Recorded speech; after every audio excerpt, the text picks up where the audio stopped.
Police सख्त, घुसपैठियों की आई शामत। अवैध बांग्लादेशियों को बसाने के टूरिस्ट मॉडल का हुआ भंडाफोड़। एक तरफ जहां महाराष्ट्र में ऑपरेशन अवैध बांग्लादेशी चल रही है, वहीं दिल्ली पुलिस भी ऑल आउट एक्शन कर रही है। बता दें कि दिल्ली पुलिस ने आंकड़े जारी किए। बीते एक महीने में 15 जिलों की पुलिस ने 16,000 संदिग्ध बांग्लादेशियों की सूची तैयार की है। इनमें 750 संदिग्धों के बारे में पुलिस को पूरा शक है कि ये बांग्लादेशी हो सकते हैं। बता दें कि इन लोगों के पास पश्चिम बंगाल, असम, बिहार, झारखंड, यूपी और हरियाणा के आधार कार्ड भी हैं। बता दें कि दिल्ली पुलिस सूत्रों के मुताबिक बीते एक महीने में 75 बांग्लादेशियों को वापस भेजने की प्रक्रिया शुरू भी कर चुकी है। सबसे ज्यादा बांग्लादेशी दक्षिण पूर्वी व दक्षिण पश्चिम जिले में पकड़े गए। बता दें कि बांग्लादेशियों की धरपकड़ के बीच दिल्ली पुलिस को इन्हें बसाने के नए एक मॉड्यूल का खुलासा किया गया। डीएनए में हमने पहले आपको अवैध बांग्लादेशियों के डंकी रूट के बारे में खुलासा किया था। अब देखिए अवैध बांग्लादेशियों को बसाने की टूरिस्ट मॉडल।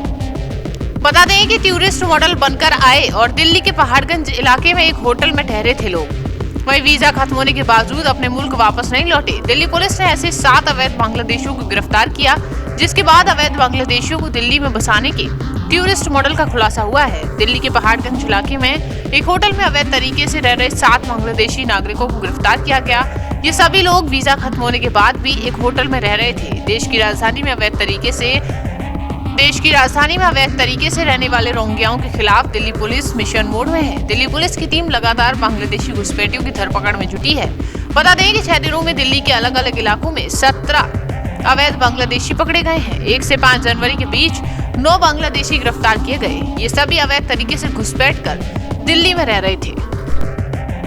हमने जो ये इलीगल फॉरेनर्स के अगेंस्ट हमारा विजिलेंस है, जो उसको लेकर हमारा अलर्टनेस है, उसको हमने अभी काफ़ी इंटेंसिफाई किया है। हमने एक स्पेशल ड्राइव चलाया है ताकि हम इस डेटा को यूज़ करके हमारे एफर्ट्स को टारगेट कर सकें। एक कैटेगरी ऑफ फॉरेन नेशनल्स हैं जो इंडिया में एंट्री ही इलीगल तरीके से कर रहे हैं। जिन राज्यों का बांग्लादेश से सीमा लगता है और अभी तक प्राइमा फेसी ज़्यादातर वेस्ट बंगाल के थ्रू इलीगली इंडिया में एंटर करके फिर आते हैं। हमने जो ये इलीगल फॉरेनर्स के अगेंस्ट हमारा विजिलेंस है, जो उसको लेकर हमारा अलर्टनेस है, उसको हमने अभी काफ़ी इंटेंसिफाई किया है। और अगर हम इस साल का फिगर और जो लास्ट ईयर का था उसको मिलाएं तो टोटल 14 फॉरेन नेशनल्स को हमने डिपोर्टेशन के लिए भेजा है। हमने एक 2 pronged स्ट्रेटजी एक यूज़ किया है इसमें। एक हमारे जो टीम्स हैं वो ऑन ग्राउंड वेरिफिकेशन करते रहते हैं based on manual information, based on technical information. उसके अलावा जो हमें अच्छा रिज़ल्ट मिल रहा है वो यूज़ ऑफ डेटाबेसेस के थ्रू है। जो डेटाबेस अवेलेबल होता है कि कौन से फॉरेनर्स इंडिया में एंटर किए हैं, वो कहाँ कहाँ पर रहे हैं, उन्होंने अपना मूवमेंट कहाँ कहाँ किया है, तो अलग अलग पॉइंट्स से डेटाबेस अवेलेबल होता है। और अगर वो ओवरस्टे कर रहे हैं या उनका वीज़ा वैलिडिटी नहीं है, उसके बाद भी वो इंडिया से एग्ज़िट नहीं किए हैं, तो ये डेटा भी अवेलेबल होता है। तो इसको यूज़ करके हमने एक स्पेशल ड्राइव चलाया है ताकि हम इस डेटा को यूज़ करके हमारे एफर्ट्स को टारगेट कर सकें। जो स्पेसिफिक प्रॉब्लम एरियाज़ हैं या जो स्पेसिफिक हॉटस्पॉट कोई ऐसा डेवलप हो रहा हो तो हम उस पर टारगेट कर सकें। तो इसी 2 स्ट्रैटेजी हमने 2 pronged स्ट्रैटेजी अपनाते हुए ये बांग्लादेशी नेशनल्स का डिपोर्टेशन करवाया है। मैं अभी जो पकड़े गए केसेस हैं उसका कुछ विवरण दे देता हूं, तो उसमें आपको ये भी क्लियर हो जाएगा कि उनके क्या मॉडस ऑपरेंडी हैं और क्या उनके तरीके थे।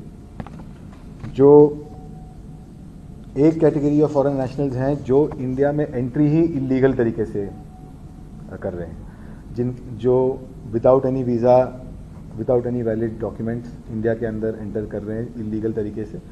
जो खास करके अगर हम बांग्लादेश की बात करें तो जिन राज्यों का बांग्लादेश से सीमा लगता है और अभी तक प्राइमा फेसी ज़्यादातर वेस्ट बंगाल के थ्रू इलीगली इंडिया में एंटर करके फिर आते हैं। जामा मस्जिद थाने के एरिया में इसी तरह एक मोहम्मद ईमान हुसैन नाम के बांग्लादेशी सिटीज़न को हमने आइडेंटिफाई किया। वो 41 ईयर्स का है। वो इंडिया में इलीगली एंटर किया था एक एजेंट के थ्रू, और पूछताछ में बताया कि 13,000 रुपये एक एजेंट को दिया था बांग्लादेश में, और फिर वो वहाँ से बॉर्डर क्रॉस करके और फिर ट्रेन पकड़कर दिल्ली आना हुआ। और